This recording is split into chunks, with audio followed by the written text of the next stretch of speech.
Assalamualaikum warahmatullahi wabarakatuh. Perkenalkan, nama saya Indah Tri Lestari, guru dari SD 02 Petarukan. Saya mengajar di kelas 1. Di sini saya sebagai CGP angkatan 11 dari Kota Pemalang. Nah, di sini saya di tanggal 27 Agustus saya mau memaparkan aksi nyata diseminasi tentang budaya positif di sekolah. Nah, hal-hal budaya positif di sekolah apa, di SD 02 Petarukan apa yang biasa kita lakukan guru-guru dan saya lakukan di sekolah. Nah, di sini saya memaparkan budaya positif. Terima kasih.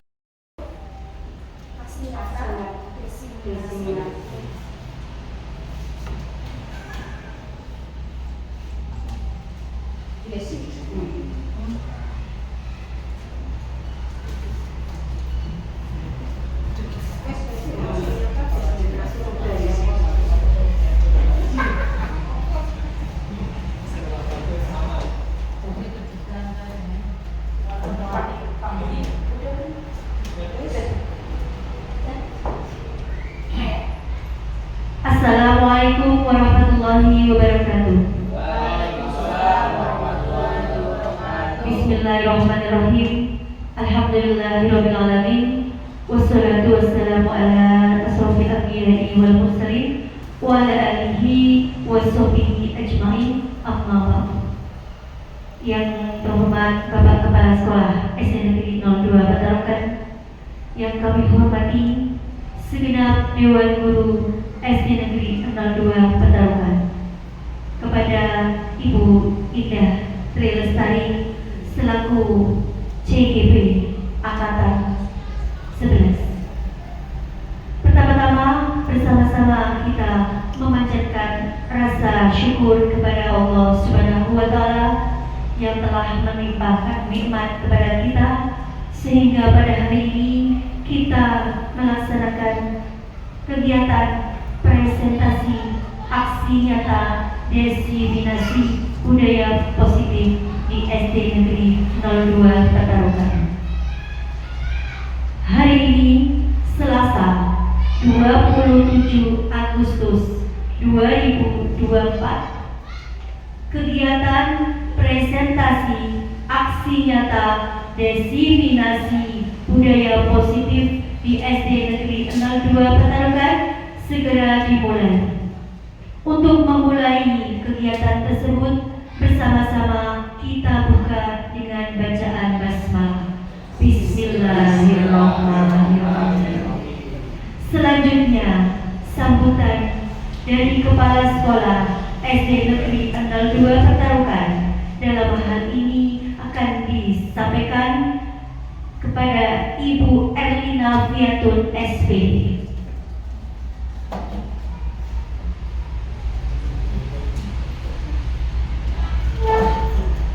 Assalamualaikum warahmatullahi wabarakatuh. Alhamdulillah, alhamdulillahilladzi hadana li hadza wa ma kunna linahtadiya laula an hadanallah. Wassalatu wassalamu ala rasulillah wa ala alihi wa sahbihi wa man. Yang saya hormati teman-teman guru SD Negeri 0.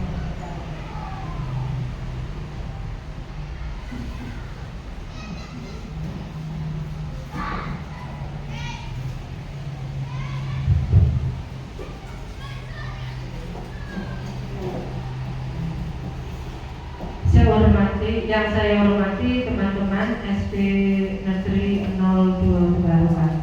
Marilah sudah hadir.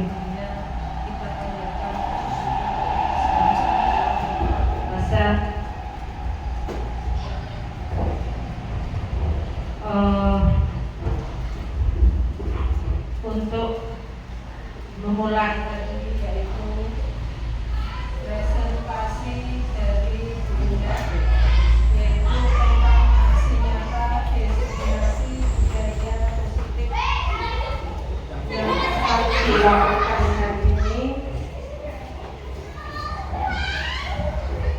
Kami semua berdoa mudah-mudahan presentasi ini berjalan dengan baik dan lancar sehingga membawa hal-hal positif yang nanti akan Bu Indah peroleh dari kegiatan CGP yang itu yang angkatan 11. Demikian saja yang dapat kami sampaikan. Wassalamualaikum warahmatullahi wabarakatuh.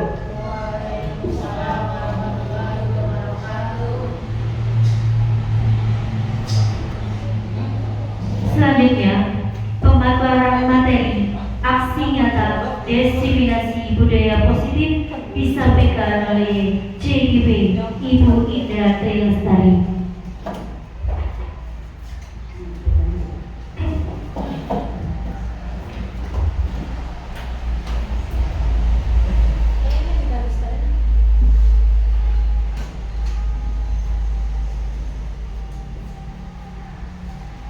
Terima kasih untuk waktunya Bapak Ibu Guru SD 02 Petamburan. Di sini pertama-tama saya melakukan aksi nyata diseminasi budaya positif di SD 02 Petamburan. Nah, sebelum kita masuk ke pemaparan, saya ingin menanyakan terlebih dahulu, apa sih budaya positif itu? Nah, barangkali ada Bapak Ibu yang mau menjawab apa sih budaya positif itu yang Bapak Ibu biasa lakukan di sekolah. Monggo, Bu Ratna. Terima kasih. Budaya positif menurut saya itu kebiasaan-kebiasaan sehari-hari, tapi yang cenderung cenderung dalam hal positif gitu, yang baik-baik. Contohnya, misalnya saya ingin anak di kelas saya itu jujur dan yakin dengan diri sendiri, tapi meskipun sampai saat ini belum terlalu muncul ya, itu. Ya, terima kasih. Berarti Bu Ratna itu membiasakan budaya positif di kelas itu dengan berperilaku jujur. Nah, tepuk tangan buat Mbak Bu Ratna. Selanjutnya next. Nah, di sini sebelum kita masuk yaitu standar nasional pendidikan. Lingkungan yang positif sangat diperlukan. Ada pembelajaran yang terjadi adalah pembelajaran yang berpihak pada murid, sebagaimana tertuang dalam standar proses pada Standar Nasional Pendidikan pasal 12. Pelaksanaan pembelajaran sebagaimana dimaksud dalam pasal 10 ayat 2 huruf B diselenggarakan dalam suasana belajar yang interaktif, inspiratif, menyenangkan, menantang, motivasi peserta didik untuk berpartisipasi aktif dan memberikan ruang yang cukup bagi prakarsa kreativitas, kemandirian sesuai dengan bakat, minat, dan perkembangan fisik serta psikologis peserta didik. Nah, di sini saya seorang guru yang baik harus memiliki kemampuan dalam mewujudkan budaya positif di sekolah. Budaya positif tersebut dapat dijalankan dengan menerapkan konsep inti seperti disiplin positif, motivasi perilaku manusia, keyakinan sekolah atau kelas, kebutuhan dasar manusia, posisi kontrol restitusi, dan segitiga restitusi. Nah, di sini yang akan kita bahas yaitu yang pertama tentang pemikiran dari Ki Hajar Dewantara. Ki Hajar Dewantara mengumamakan sekolah sebagai sebuah ladang tempat persemaian bibit agar bibit bisa berkembang secara maksimal. Nah, di sini yang dimaksud bibit adalah murid atau peserta didik.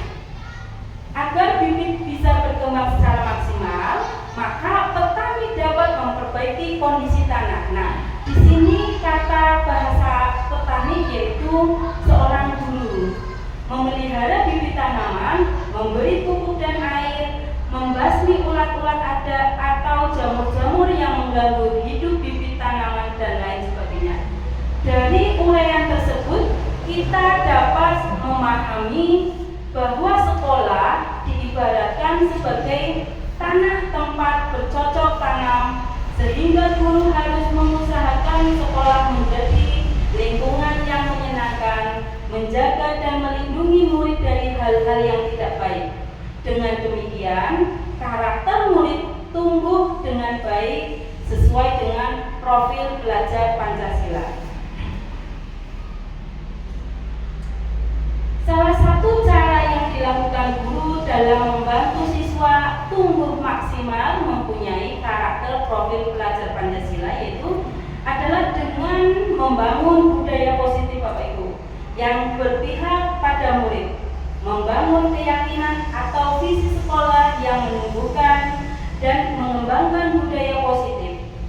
Dalam mewujudkan budaya positif perlu adanya disiplin positif.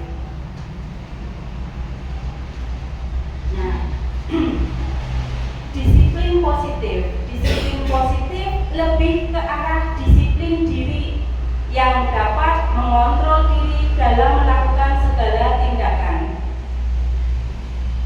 Di sini ada bagian disiplin positif. Nah, dari disiplin positif timbullah teori kontrol, yaitu dari Dr. Anders William Glasser. Dia mempunyai pemikiran Anda tidak bisa mengontrol orang lain. Itu yang dikatakan William Glasser. Hanya Anda yang bisa mengontrol diri Anda. Nah, semua perilaku memiliki tujuan. Terus, menurut William Glasser, model berpikir menang-menang, kolaborasi dan konsensus menciptakan pilihan-pilihan baru. Dan realitas atau kebutuhan kita berbeda. Kita berusaha memahami pandangan orang lain tentang dunia. Setiap orang memiliki gambaran yang berbeda-beda. Dari bagian itu, Glasser itu memaknai disiplin yaitu belajar kontrol diri dengan menggali potensi kita agar tercapai tujuan mulia, yaitu sesuatu menjadi seseorang yang kita inginkan berdasarkan nilai-nilai yang kita hargai. Nah, perilaku itu menunjukkan teori motivasi. Teori motivasi itu yang pertama untuk menghindari hukuman, yang kedua untuk mendapatkan imbalan, dan yang ketiga yaitu untuk menghargai diri sendiri. Dari nilai-nilai itu timbullah nilai kebajikan universal yang kita yakini adalah keyakinan keras Bapak Ibu. Nah, selanjutnya dengan model berpikir ada 5 posisi kontrol. Sebagai penghukum, pembuat rasa bersalah, teman, pemantau, dan manajer. Nah, selanjutnya kita ke segitiga restitusi. Setelah kita melihat 5 posisi kontrol, kita kembali ke segitiga restitusi, yaitu menstabilkan identitas, validasi kebutuhan, dan menanyakan keyakinan. Nah, dalam 5 kebutuhan dasar manusia, yaitu yang pertama bertahan hidup, penguasaan, kasih sayang dan rasa terima kasih, kesenangan, kebebasan. 5 kebutuhan dasar manusia itu biasa kita apa ya Bu? Kita miliki, bahwa setiap orang itu mempunyai kebutuhan bertahan hidup, kebutuhan penguasaan, kebutuhan kasih sayang dan rasa terima kasih, dan kebutuhan kesenangan, dan yang terakhir adalah kebutuhan kebebasan. Tujuan dari disiplin positif adalah menanamkan motivasi bermotivasi pada murid-murid kita untuk menjadi orang yang mereka inginkan dan menghargai diri sendiri dengan nilai-nilai yang mereka percaya. Nah, sebelum kita masuk ke pembahasan berikutnya, yang saya tanyakan adalah apakah makna disiplin? Menurut Bapak Ibu, disiplin itu apa ya? Barangkali ada yang mau menjawab.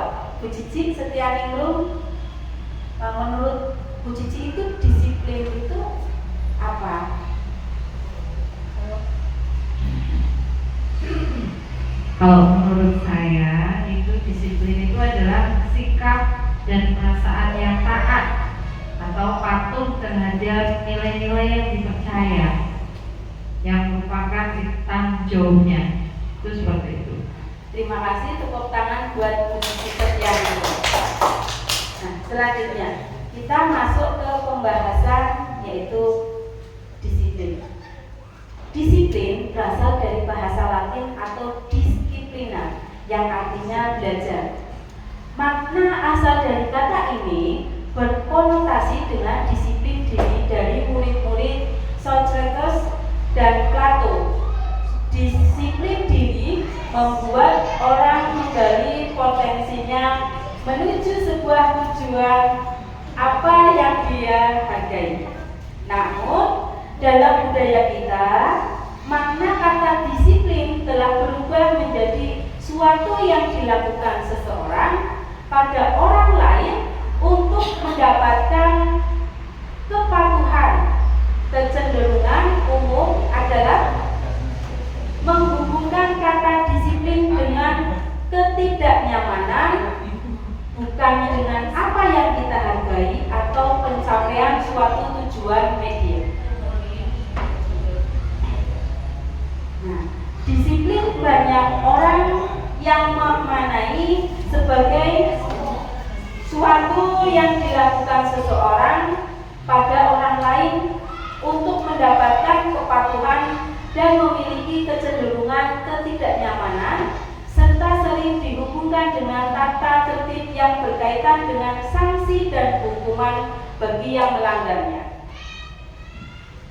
Nah, menurut Ki Hajar Dewantara menyatakan bahwa untuk mewujudkan murid yang merdeka, murid harus memiliki disiplin yang kuat, yang berasal dari dirinya ataupun berasal dari luar diri.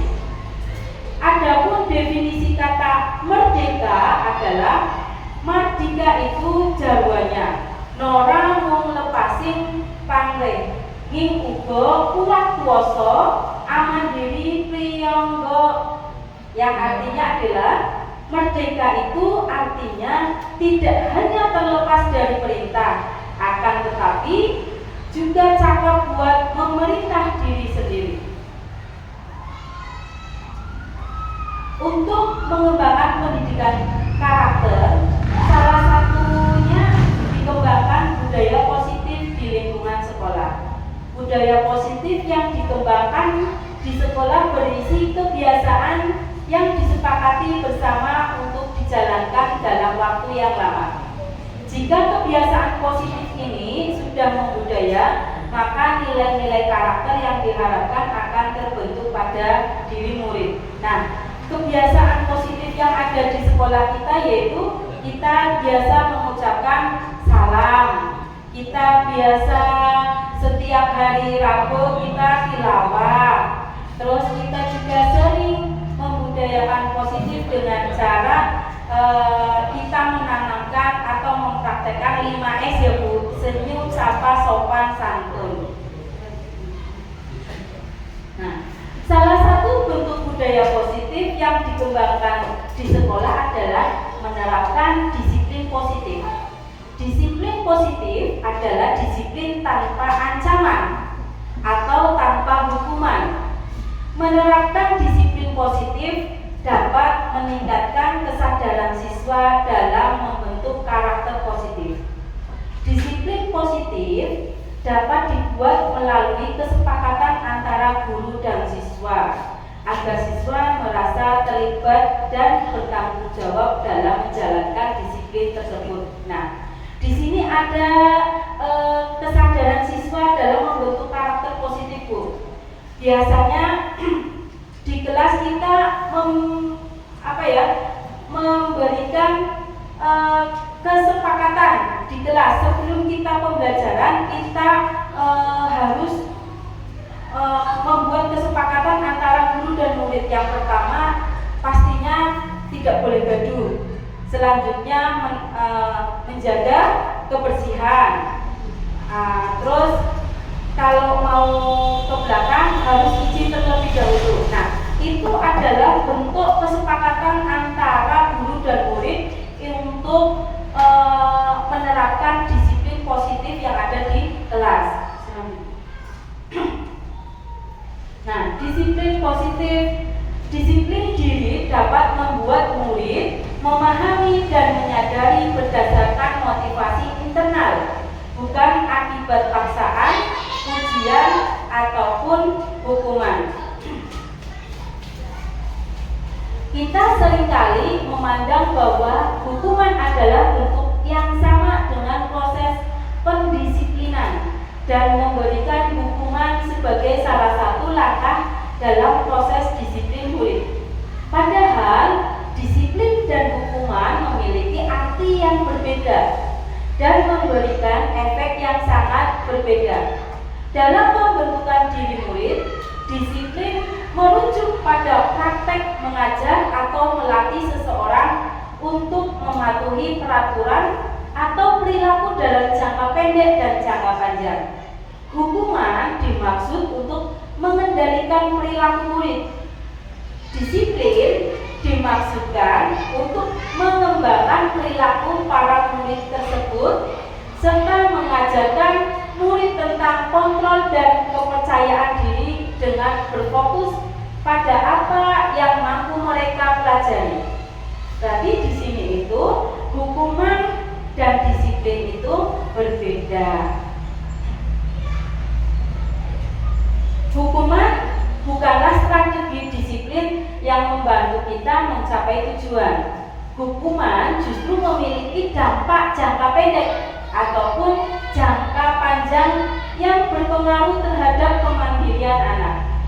Hal yang melekat dalam benak anak-anak ketika mendapatkan hukuman adalah rasa tidak nyaman dalam menjalani hukuman. Dampaknya, anak kita bisa menjadi pemberontak, berbohong untuk menghindari kesalahan, lebih sering menyendiri dan enggan berkomunikasi, tumbuh dengan kekuatan rasa bersalah, serta tumbuh dengan meneruskan lingkaran kekerasan dan hukuman ketika dewasa. Nah, disiplin positif selanjutnya adalah disiplin positif merupakan suatu cara penerapan disiplin yang mengajarkan anak bertanggung jawab dan menumbuhkan kesadaran diri berdasarkan nilai-nilai kebajikan. Seperti yang telah kita pelajari di modul 1.4 tentang budaya positif, yaitu mengajarkan nilai-nilai kebajikan, merupakan hal kunci yang perlu diajarkan kepada murid-murid kita. Nah, Diana Gosen berpendapat bahwa bila kita ingin menumbuhkan motivasi intrinsik dan dalam seseorang, maka tumbuhkan pemahaman terhadap nilai-nilai kebajikan universal. Nilai-nilai kebajikan adalah sifat-sifat positif. Sifat-sifat positif manusia yang merupakan tujuan mulia yang ingin dicapai setiap individu. Nilai-nilai tersebut bersifat universal dan lintas bahasa, suku, bangsa, agama maupun latar belakang. Dengan mengaitkan nilai-nilai kebajikan yang diyakini seorang, maka motivasi intrinsiknya akan terbangun sehingga menggerakkan motivasi dari dalam untuk dapat mencapai tujuan mulia yang diinginkan. Itu dari pemikirannya Diane Gosen.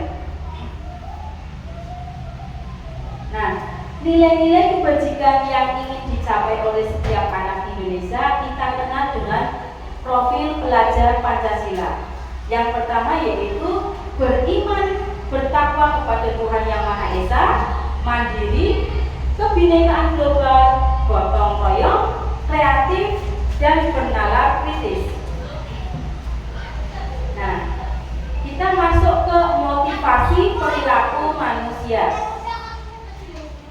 3 motivasi perilaku manusia, ada 3. Yang pertama, untuk menghindari ketidaknyamanan atau hukuman. Yang kedua, untuk mendapatkan imbalan atau penghargaan dari orang lain.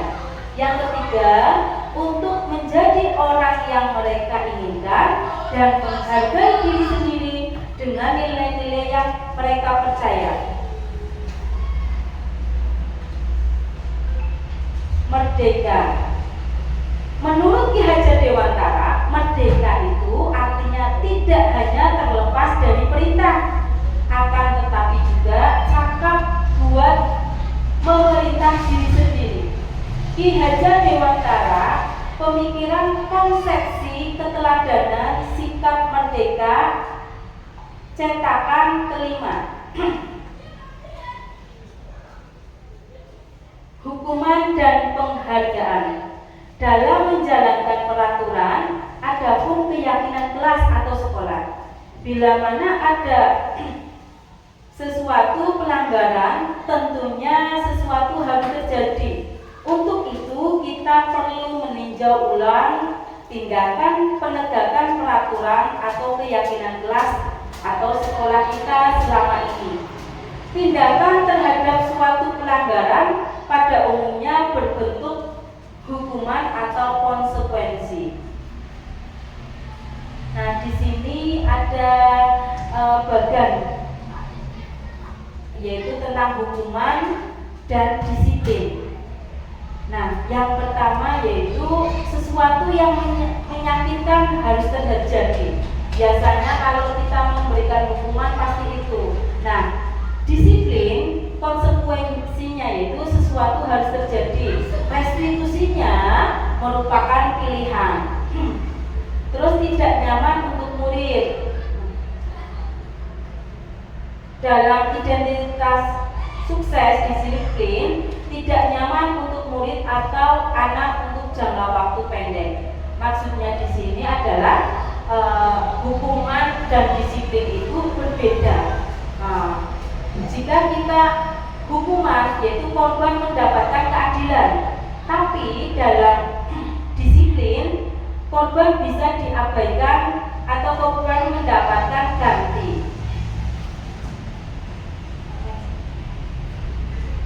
Nah, ada 3 yaitu hukuman, konsekuensi atau restitusi. Hukuman bersifat tidak terancana atau tiba-tiba. Anak atau murid tidak tahu apa yang akan terjadi dan tidak dilibatkan. Hukuman bersifat satu arah dari pihak guru yang memberikan, dan murid hanya menerima suatu hukuman tanpa melalui suatu kesepakatan atau pengarahan dari pihak guru, baik sebelum atau sesudahnya. Hukuman yang diberikan bisa berupa fisik maupun psikis. Murid atau anak disakiti oleh suatu perbuatan atau kata-kata. Konsekuensi. Disiplin dalam bentuk konsekuensi sudah terencana atau sudah disepakati. Contohnya, kalau kamu nakal temannya, konsekuensinya kamu akan dinakalin balik. Itu adalah konsekuensi. Sudah dibahas dan disetujui oleh murid dan guru. Umumnya bentuk-bentuk konsekuensi dibuat oleh pihak guru atau sekolah, dan murid sudah mengetahui sebelumnya konsekuensi yang akan diterima bila ada pelanggaran. Pada konsekuensi, murid tetap dibuat tidak nyaman.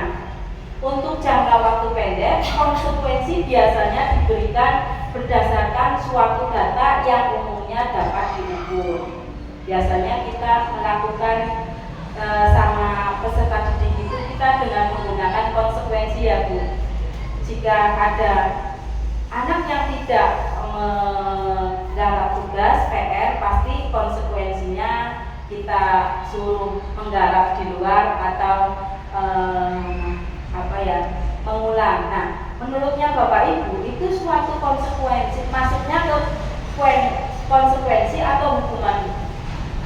Jika anak tidak mengerjakan tugas atau PR, terus kita melakukan kamu tidak mengerjakan PR, kamu mengerjakan di perpustakaan. Nah, itu termasuk hukuman menurut Bapak Ibu, itu termasuk hukuman atau konsekuensi? Kalau belum ada perjanjian berarti hukuman berulang. Oh iya.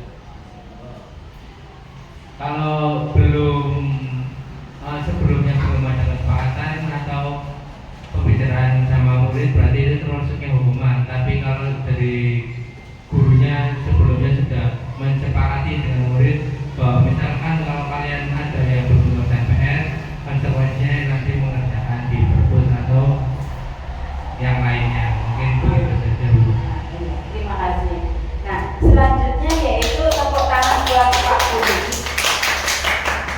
Nah, selanjutnya yaitu restitusi, proses menciptakan kondisi bagi murid untuk memperbaiki kesalahan mereka sehingga mereka bisa kembali pada kelompok mereka dengan karakter yang lebih kuat itu menurut dosen. Jadi di sini itu kita restitusi anak, proses menciptakan kondisi bagi murid untuk memperbaiki kesalahan. Nah, menurut dosen itu anak itu tidak boleh diberi hukuman, tapi diberikan proses memperbaiki kesalahan. Nah, selanjutnya.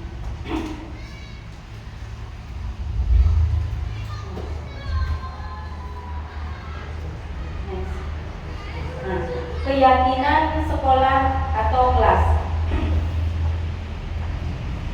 Keyakinan sekolah atau kelas. Keyakinan merupakan nilai-nilai kebajikan atau prinsip-prinsip universal yang disepakati bersama secara universal, lepas dari latar belakang suku, negara, bahasa maupun agama. Keyakinan akan kita memotivasi seseorang dari dalam atau memotivasi secara intrinsik. Seseorang akan lebih tergerak dan bersemangat untuk menjalankan keyakinannya daripada hanya sekedar mengikuti serangkaian peraturan. Nah, untuk mendukung motivasi intrinsik, kembali ke nilai-nilai keyakinan lebih menggerakkan seseorang dibandingkan mengikuti serangkaian peraturan-peraturan sekolah yang akan lebih tergerak dan bersemangat untuk menjalankan keyakinannya daripada hanya sekedar mengikuti serangkaian peraturan yang mengatur mereka harus berlaku begini atau begitu, yang membuat ketidaknyamanan dan keterpaksaan. Setiap tindakan atau perilaku yang kita lakukan di dalam kelas dapat menentukan terciptanya sebuah lingkungan positif. Perilaku warga sekolah tersebut menjadi sebuah kebiasaan yang akhirnya membentuk suatu budaya positif.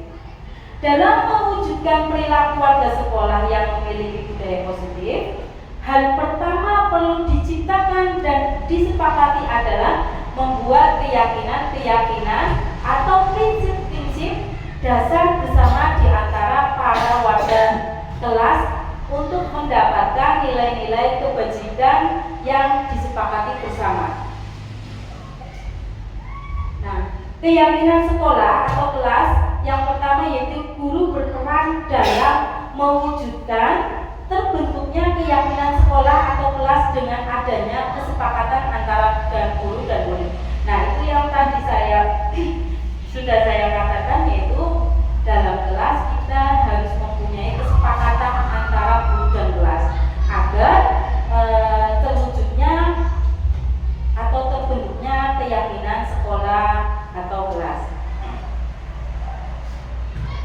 pembuatan keyakinan kelasnya.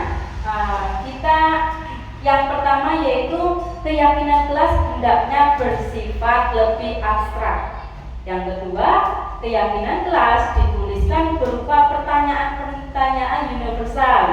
Yang ketiga, pertanyaan keyakinan kelas senantiasa dibuat dalam bentuk positif. Selanjutnya, keyakinan kelas hendaknya tidak terlalu banyak sehingga mudah diingat dan dipahami oleh semua warga kelas. Nah, selanjutnya yaitu keyakinan kelas sebaiknya sesuatu yang dapat diterapkan di lingkungan sesuai dengan kondisi. Semua warga kelas hendaknya ikut berkontribusi dalam pembuatan keyakinan kelas lewat kegiatan curah pendapat. Yang terakhir yaitu bersedia meninjau kembali keyakinan kelas dari waktu ke waktu. Jadi kita itu membuat untuk terciptanya budaya positif di kelas itu, yang pertama kita harus pembuatan keyakinan kelas antara guru dan murid. Nah, yang pertama yaitu peraturan selalu kembalikan. Nah, ini salah satu keyakinan kelasnya. Selalu kembalikan buku ke tempatnya, peraturannya. Dilarang mengganggu orang. Hadir di sekolah 15 menit sebelum pembelajaran dimulai. Dilarang melakukan kekerasan, dilarang menggunakan narkoba, bergantian atau menunggu giliran. Gunakan masker, jangan berlari di kelas atau koridor. Nah, keyakinan kelasnya yaitu selalu kembalikan buku ke tempatnya, termasuknya adalah maksudnya keyakinan kelas tanggung jawab. Dilarang mengganggu orang, itu keyakinan kelasnya masuk ke menghormati orang lain. Hadir sekolah 15 menit sebelum pembelajaran dimulai, yaitu menghormati orang lain dan berkomitmen. Dilarang melakukan kekerasan, keyakinan kelasnya masuk dalam keselamatan menghormati orang lain. Dilarang menggunakan narkoba, tentunya pasti kesehatan, bergantian atau menunggu giliran, menghormati orang lain dan bersabar. Gunakan masker, itu keyakinan kelasnya kesehatan dan keselamatan. Jangan berlari di kelas, itu keyakinan kelasnya masuk ke keselamatan dan keamanan. Nah, ini keyakinan sekolah atau kelas yang saya buat untuk kelas 1. Daftar kebajikannya yaitu berdoa sesuai agama masing-masing, berpakaian bersih dan rapi, budaya 5S, tepat waktu, membuat proyek. Nah, terus yaitu bergotong royong. Nah, keyakinan kelas yang saya sudah buat di kelas yaitu bekerja sama, menjaga kebersihan kelas, saling peduli, menghargai dan membantu sama lain, menjaga dan meletakkan barang sesuai tempatnya, dan mengerjakan tugas tepat waktu. Terus selanjutnya itu tepat waktu dan aktif di kelas. Nah, ini daftar kebajikan dan keyakinan kelas 1 yang sudah saya buat. Terus, nah, sebelum kita masuk ke materi berikutnya, kita speaking dulu ya Bapak Ibu ya, biar gak ngantuk. Nah, sekarang speakingnya yaitu saya akan bertepuk itunya itu yaitu tepuk jari 1 ting ting, tepuk jari 2 ting ting, tepuk jari 3 ting ting, tepuk jari 4 ting, tepuk jari 5 tok tok, berbunyi semua tok tok. 1, 2, 3, mari kita bersama. 1, 2, 3, mari kita semangat. 1, 2, 3, mari kita tertawa.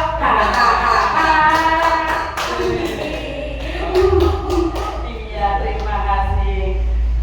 Selanjutnya, nah, kita masuk ke kebutuhan dasar manusia. Kebutuhan dasar manusia. Nah, pernyataan ketika seseorang murid melakukan suatu perbuatan yang bertentangan hal itu sebenarnya dikarenakan mereka gagal memenuhi kebutuhan dasar mereka. Nah, kebutuhan dasar manusia itu ada 5 ya Pak. Ini kok ada yang bilang, nggak apa-apa wes, kalau saya hafal. Yang pertama bertahan hidup dan kasih sayang. Yang kedua rasa diterima. Oh, ini masuknya ke sini ya. Yang pertama adalah bertahan hidup, yang kedua yaitu rasa diterima, yang ketiga yaitu kebebasan, yang keempat yaitu kesenangan, yang kelima yaitu penguasaan. Nah, setiap orang itu membutuhkan kebutuhan 5 dasar manusia. Kita membutuhkan bertahan hidup, makanya kita bekerja.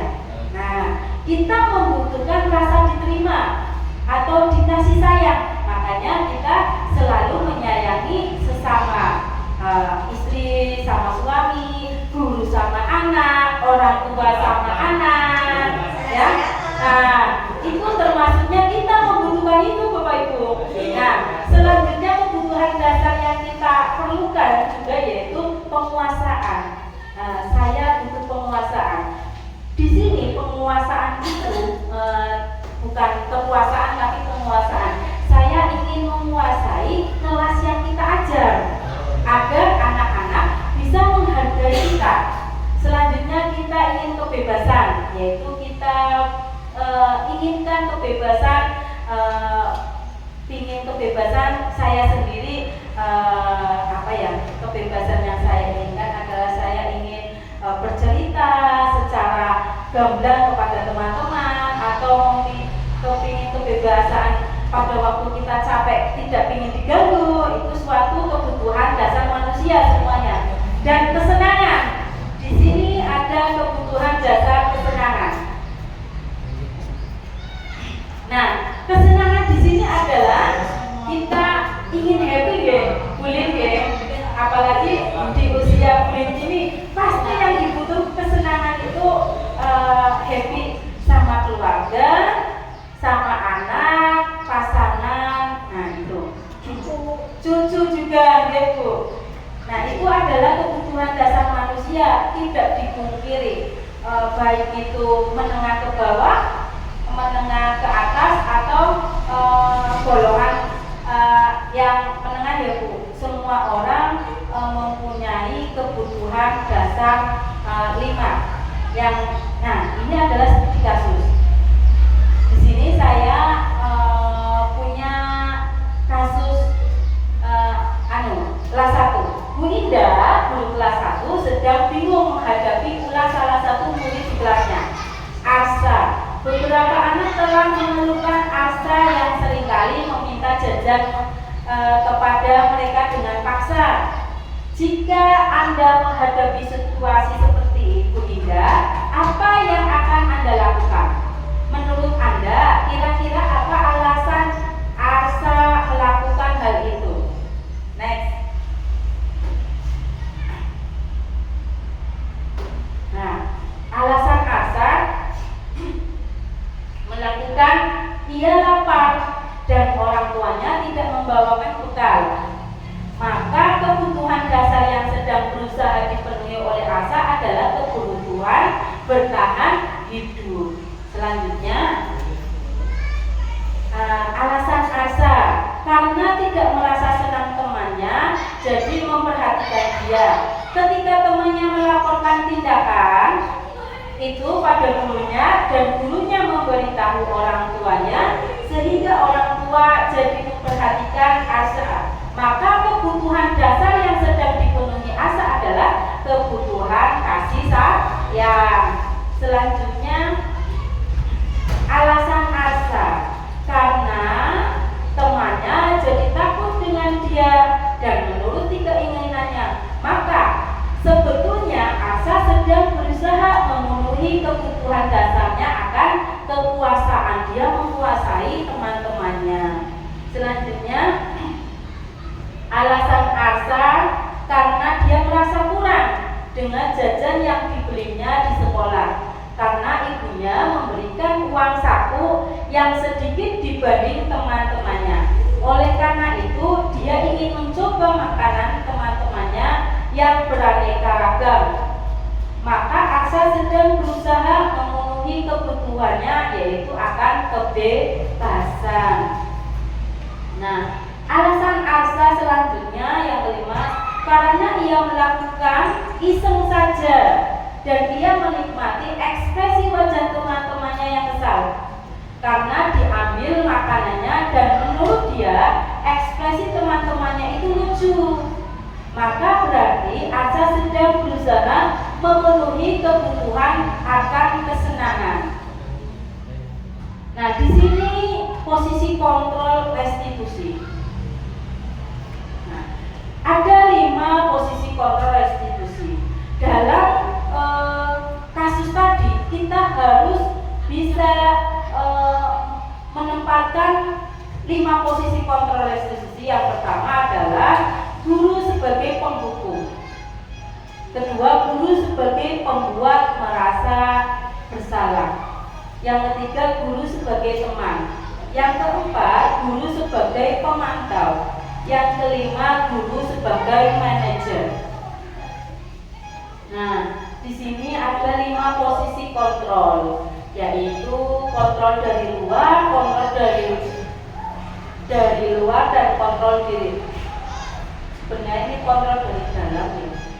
Yang guru buat penghukum, menghadik, menunjuk, menyakiti, menyindir. Nah, pembuat rasa bersalah. Nah, kita harusnya berceramah. Ibu kecewa, kenapa kamu melakukan itu? Nah, terus guru berkata, kalau kamu tidak melakukannya, awas ya, rasakan.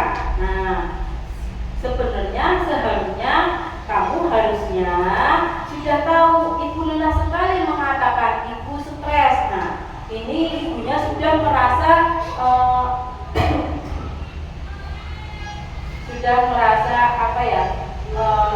lelah. Nah, posisi kontrol restitusi. Di antara kelima posisi kontrol tersebut, sebaiknya seorang guru menggunakan posisi kontrol sebagai manajer. Nah, posisi kontrol restitusi sebagai manajer, guru dapat berbuat sesuatu bersama murid, mempersilahkan murid bertanggung jawab, dan mendukung murid agar dapat menemukan solusi. Nah, di situ selanjutnya, selain itu posisi manajer mengacu pada restitusi yang dapat menjadikan murid sebagai manajer bagi dirinya sendiri, sehingga dapat tercipta identitas positif pada diri murid. Nah, ini adalah segitiga restitusi.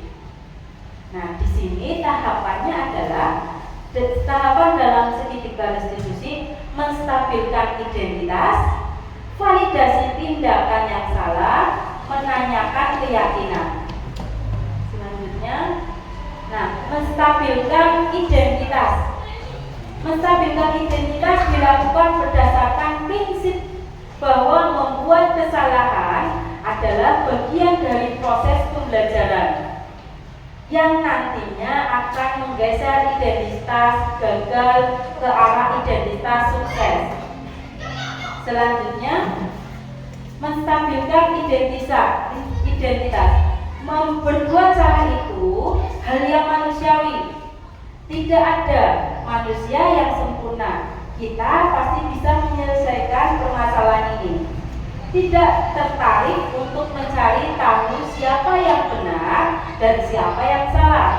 Bapak Ibu lebih tertarik untuk menyelesaikan masalah.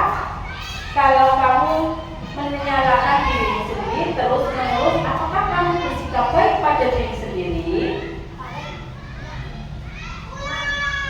Validasi tindakan yang salah. Nah, di validasi tindakan yang salah dilakukan berdasarkan prinsip bahwa setiap perilaku berupaya memenuhi suatu kebutuhan tertentu, sehingga guru dan orang tua akan bergeser dari pemikiran stimulus respon menjadi proaktif, serta akan lebih mengenali dan mengakui kebutuhan murid atau anak.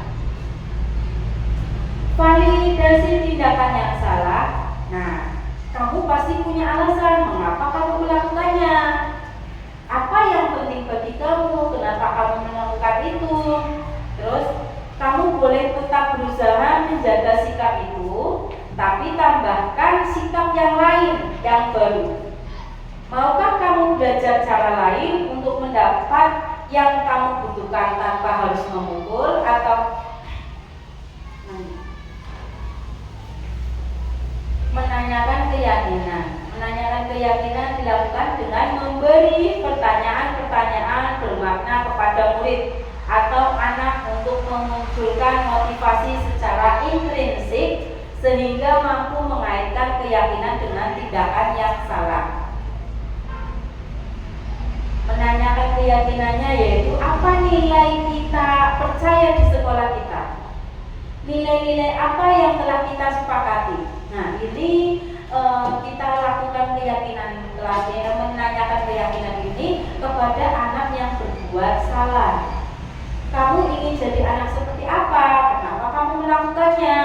Apa yang kamu rasakan ketika kamu melakukan seperti itu kepada temannya? Nah, menanyakan keyakinan ini kepada anak yang melakukan kesalahan.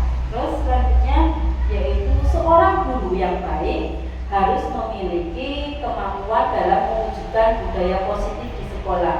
Budaya positif tersebut dapat dijalankan dengan menerapkan konsep inti seperti disiplin motivasi, perilaku motivasi, keyakinan sekolah, kelas, kebutuhan. Nah, terima kasih. Demikian, semoga video presentasi ini bermanfaat, dapat menginspirasi.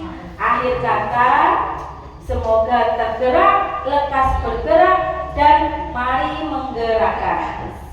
Terima kasih. Nah, di presentasi ini apakah ada pertanyaan umpan balik dari Bapak Ibu SD 02 Petarkan?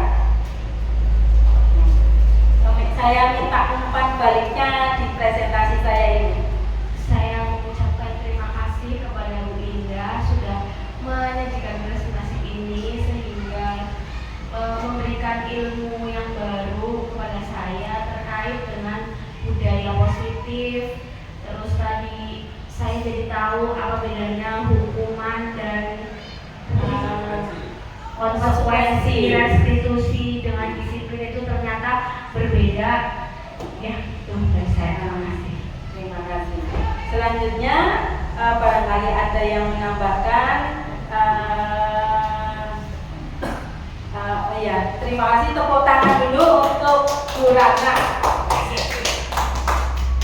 Selanjutnya yaitu Bu Kasih Dikria.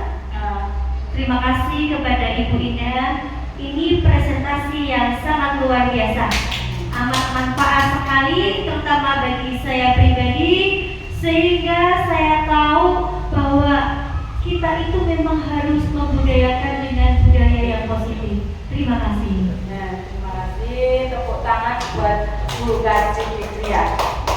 Selanjutnya yaitu kesimpulan saya. Nah, kesimpulan dari presentasi saya yaitu bahwa kita saya pribadi tentunya dari saya mengajar sampai saya mengikuti guru penggerak ini, saya sadar bahwa ternyata selama saya mengajar di sekolah ternyata ada beberapa yang memang harus saya ubah dalam cara mendidik murid-murid. Yang pertama yaitu kita harus menghamba dalam pemikiran Ki Hajar Dewantara bahwa sejatinya seorang guru harus bisa berpihak kepada murid, di mana maksud berpihak kepada murid adalah apa yang murid inginkan itu harus kita lakukan, tapi dalam konteks pendidikan atau pembelajaran. Ternyata kita itu tidak bisa menyamakan keinginan siswa. Siswa lebih suka dalam hal bernyanyi, kita tidak bisa memaksanya untuk ikut ke penggambar. Nah, itu dalam pemikiran Ki Hajar Dewantara. Selanjutnya yaitu dari pembelajaran ini, segitiga restitusi ini, sebenarnya itu kita itu sudah biasa melakukannya, Bapak Ibu. Sudah biasa melakukan segitiga restitusi, cuma bedanya itu kita belum tahu istilahnya. Seorang guru pasti melakukan yang terbaik untuk muridnya. Nah, dari pemaparan yang tadi saya lakukan yaitu bahwa tidak ada guru yang kalah, tidak ada guru yang tidak menyukai murid, tidak ada guru yang membenci murid. Yang ada adalah guru yang selalu ingin menjadikan murid-muridnya menjadi pribadi yang lebih baik, menjadi pribadi yang bagus. Makanya kita harus mendisiplinkan murid-murid kita. Nah, dengan cara apa? Yaitu 5 kontrol, terus kebutuhan murid itu harus kita terapkan. Terima kasih. Itulah pemaparan atau presentasi dari saya. Terima kasih. Wassalamualaikum warahmatullahi wabarakatuh. Saya kembalikan kepada moderator.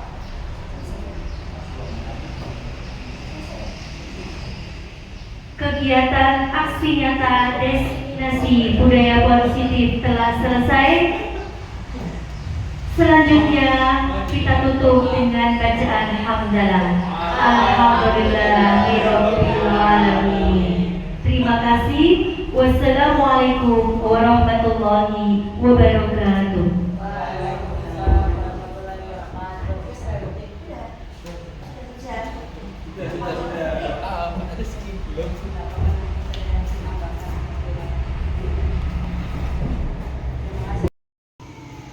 Terima kasih. Inilah pemaparan dari saya. Barangkali teman-teman guru ada yang mau bertanya tentang terkait yang saya paparkan, yaitu budaya positif yang ada di sekolah. Nah, silakan, waktu dan tempat saya persilakan.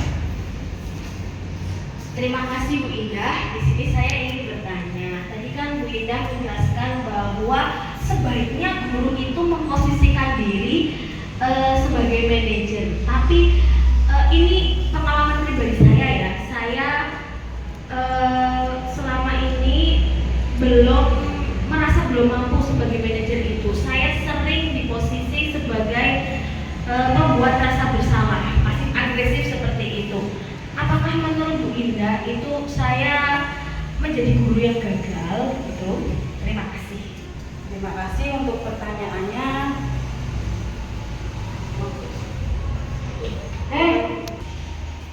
Terima kasih untuk pertanyaannya. Kita close dulu buat Bu Ratna. Nah, pertanyaannya sangat bagus sekali karena itu masih sering kita jumpai di sekolah-sekolah kita ya Bu ya, bahwa guru masih mempunyai pembuat rasa bersalahnya menurut Bu Ratna tadi. Dan menurut saya tidak ada guru yang gagal. Nah, saya harap dengan pemaparan yang sudah saya paparkan, Bu Ratna bisa menerapkan budaya positif, 5 posisi kontrol untuk siswa, yang salah satunya yaitu segitiga restitusi, bahwa jika ada anak yang melakukan kesalahan, kita tidak boleh menghukum. Kita harus langsung kita restitusi dulu, yaitu menanyakan.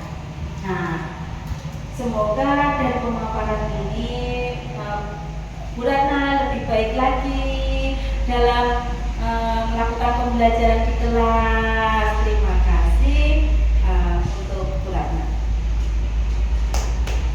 Tepuk tangan untuk Bu Ratna. Terima kasih. Barangkali ada paparan saya. Monggo Bapak Rizky, silakan.